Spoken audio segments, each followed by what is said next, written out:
नमस्कार दोस्तों, आप सभी का स्वागत है हमारे इस चैनल जानू की जिंदगी में। दोस्तों, अगर ऑन पेशिप से अपनी जिंदगी में बहुत कुछ हासिल होने की उम्मीदें नहीं होती, तो जाहिर सी बात है कि कोई भी फाउंडिंग मेंबर अपने दुख तकलीफों से परेशान होकर इसके लिए ऑन पैसिव को कभी दोषी नहीं ठहराता।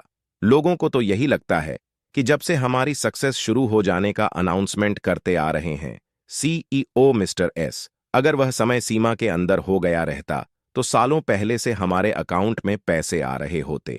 और आज जो ये ऑन पैसिव को ज्वाइन करने के फसल बाद भी एक बेचाराधीन जीवन जीना पड़ रहा है, इतने सारे दुख तकलीफों को झेलना पड़ रहा है, वह नहीं जीना पड़ता, नहीं झेलना पड़ता।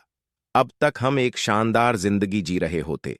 आज जो लोग हमारी बेबसी पर हंसते आ रहे हैं, मजाक उड़ाते आ रहे हैं, उनकी बोलती बंद हो गई रहती, उनका चेहरा उतर गया रहता। बट ऐसे लोगों को सालों बीतने के बाद भी यही लगता है कि ये जो लाखों फार्मिंग मेंबर है, लोग फालतू के बिना मतलब के अपना कीमती समय बर्बाद कर रहे हैं, ऑन पैसिव के पीछे धैर्य रख रहे हैं, इंतजार कर रहे हैं, जबकि यहां कुछ भी नहीं होने वाला, किसी को कुछ भी नहीं मिलने वाला।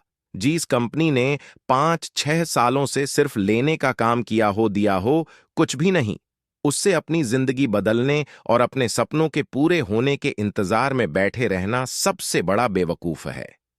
आप कुछ इस तरह की बातें सुन सुन के अंदर ही अंदर कलेजा छलनी होने लगता है फाउंडिंग मेंबर्स का। लेकिन बेचारा वह करें भी तो क्या करें, मन मारकर रह जाता है, क्योंकि उसके पास उसे कोई जवाब देने के लिए कुछ रहता ही नहीं है। इस तरह की बात ओ से तड़प जाता है अंदर से कि आज अगर ऑन पैसिव से इनकम आ रहा होता तो आज ऐसे लोगों के जुआ पे हमेशा हमेशा के लिए ताला लग गया रहता। दरअसल इन सब बातों को सोचकर अधिकतर फाउंडिंग मेंबर को यही लगता है कि अगर जल्दी से जल्दी अभी से भी हमारी सफलता का शुरुआत हो जाता है, तो जो लोग आज हम पर हंस रहे हैं, हमारा मजाक उड़ा रहे हैं, ये लोग भी हमारी को देखकर सोचते कि काश हम भी उन पे शिव का फाउंडरशिप ले लिए होते, काश हमने भी इससे उन्हीं कॉन्सेप्ट पे विश्वास कर लिया होता, तो इन लाखों फाउंडिंग मेंबर के साथ साथ हमारी भी जिंदगी बदलती, हमारे भी सारे सपने पूरे होते, हमें भी आर्थिक आजादी मिल जाती। बट अब क्या होत पछताए जब चिड़ियां चुग गई खेत। अब शताब करने का क्या फायदा, जब समय रहते फाउंडरशिप लिया ही नहीं। बट ऐसा कब होगा, जब ऑन पे सिर्फ सीरियल में फाउंडिंग मेंबर का जिंदगी बदलने लगेगा, जब रियल में उनके सपने पूरे होने लगेंगे, जब रियल में उनके अकाउंट में पैसा आने लगेगा, जब रियल में फाइनेंशियली फ्री होने लगेंगे। तब तक तो जिसे जो सोचना है वो सोचेगा ही, जिससे जो कहना कहेगा ही, क्योंकि किसी को कहीं सक्सेसफुल होने के लिए 245 साल का समय अगर बहुत अधिक नहीं होता है, तो शायद कुछ कम भी नहीं होता है। और सबसे हम बात की, अगर फाउंडरशिप लेते वक्त स्टार्टिंग में ही कह दिए गए रहता सिस्टम को पूरी तरह से तैयार होने में इतने साल का समय लगेगा, तो शायद किसी को भी इस बात से परेशानी नहीं होती कि ऑन पैसिस से हमारी सक्सेस शुरू होने में इतना अधिक देर क्यों हो रहा है। हर कोई अपनी पूरी विनम्रता और शालीनता के साथ इंतजार करते रहता। लेकिन 2020 से लेकर आज तक ऐसा अनगिनत बार कहना कि आपकी सफलता की शुरुआत नेक्स्ट वीक से हो जाएगा, नेक्स्ट मंथ से हो जाएगा, जबकि अभी तक वैसा हुआ गया कुछ भी नहीं। अधिकतर फाउंडिंग मेंबर के सबसे बड़ा परेशानी यही है। बहुत सारे लोगों को इससे यही लगता है कि तारीख पे तारीख दे दे करके एक तरह से समय को टालने का काम किया जा रहा है और कुछ नहीं। एक तरह से ऑन पैसिव ने बहुत सारे लोगों को पागल बना के रख दिया है। सालों से कुछ एक ही तरह के अपडेट्स, एक ही तरह की बातें सुनते आ रहे हैं। नेक्स्ट वीक हो जाएगा, नेक्स्ट मंथ में बहुत बड़ा होगा, लेकिन कहने के अनुरूप वैसा कुछ होता जाता नहीं है। लोग समझ नहीं पा रहे हैं, सिर्फ और सिर्फ बेवकूफ बनाया जा रहा है, या हकीकत में जैसा शुरू से लेकर आज तक कौन पैसे में कहा गया है, वो सब के सब हो के रहेगा। इधर कुछ ही दिन पहले मिस्टर ने कहे हैं कि बस इतना जान लीजिए, अब आपकी सक्सेस शुरू होने में 6 महीने नहीं लगना है या 4 महीने भी नहीं लगना है।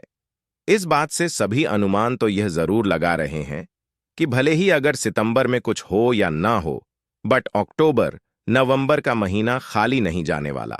इसमें वो सब कुछ शुरू हो जाएगा जिसका इंतजार है हमें। लेकिन बहुत सारे लोगों को इस बात की आशंका भी है कि पता नहीं इस 2024 में भी हमारी सफलता का शुभारंभ हो पाएगा या नहीं, क्योंकि इस तरह के अनाउंसमेंट तो पहले भी कई बार हो चुके हैं।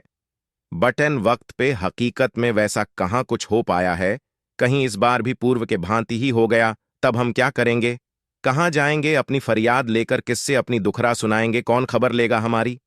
2020 21 पिपीस 2 तो 23 में तो अनगिनत बार घोषणा हुए, सब कुछ शुरू हो जाने का, बट कुछ नहीं हो सका। अगर इस 2024 में भी सब कुछ शुरू नहीं हो सका, हमारे अकाउंट में कुछ भी पैसा नहीं आ सका, तब भला आगे हम किस आधार पे भरोसा करके इंतजार करते रहेंगे कि एक ना एक दिन जरूर आएगा, धरातल पे ये हमारी जिंदगी जरूर बदलेगा, हमारे सारे सपनों को जरूर पूरे करेगा। अगर कुछ नहीं हो सका तब क्या होगा? फिर क्या होगा हमारे सक्सेसमेंट का? तब तो हम कहीं के भी नहीं रह जाएंगे, ना घर के ही ना घाट के ही। जो लोग हम पर सालों से हंसते आ रहे हैं, हमारा मजाक उड़ाते आ रहे हैं, वे तो हमें बहुत बड़ा बेवकूफ समझकर हमारा राज चलना भी मुश्किल कर देंगे। हम अपने घर परिवार तक में भी किसी से नजरें नहीं मिला सकेंगे, क्योंकि उनसे हम सालों से बड़ी बड़ी बातें करते आ रहे हैं कि जो भी दिक्कतें हैं, जो भी परेशानियां हैं अभी हमारी लाइफ में, समझ लो ये सब तभी तक है जब तक उन पैसिव धरातल पे आया नहीं है, जब तक ऑन पैसिव्स हमारा सक्सेस शुरू हुआ नहीं है। जिस दिन से भी हमारी सक्सेस शुरू हो गई है, उन पे असिस्ट से समझ लो हमारे दुख तकलीफ काटने के दिन खत्म हो गए, और सक्सेस शुरू होने के साल 2 साल के अंदर अंदर हमारे पास वो सब कुछ होगा जो हम पाना चाहते हैं। अपनी जिंदगी में लग्जरी गाड़ियां भी होगी, लग्जरी बंगले भी होंगे, पूरा का पूरा लग्जरी लाइफस्टाइल हो जाएगा हमारा। हमें कभी पैसों की चिंता ही नहीं रह जाएगी।